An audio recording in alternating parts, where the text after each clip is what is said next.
Hi all, welcome to DVK collection. ఈరోజు ఇంకో బ్యాంగిల్తో మీ ముందుకు వచ్చానండి. ఇది వచ్చేసి బ్లాక్ అండి. బ్లాక్ స్టోన్స్ వచ్చి మధ్యలో మళ్ళీ గోల్డ్ వచ్చి చిన్న చిన్న ఫ్లవర్స్ వచ్చాయండి. చాలా బాగున్నాయి. ఇప్పుడు యూత్ అందరూ ఇదే అడుగుతున్నారు, బ్లాక్ బ్యాంగిల్స్ ఉంటే చూపియండి అనేసి. సో వారి కోసం తీసుకొచ్చానండి. చాలా అంటే చాలా బాగున్నాయి.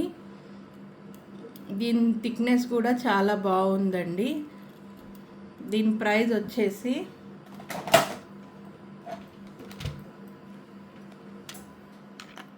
$600 ఫ్రీ షిప్పింగ్ అండి. 600 ఫ్రీ షిప్పింగ్ అండి. కావలసిన వాళ్ళు స్క్రీన్ షాట్ తీసి కింద ఉన్న వాట్సాప్ నంబర్కి షేర్ చేయండి. చాలా బాగున్నాయండి బ్యాంగిల్స్ అయితే. Thanks for watching.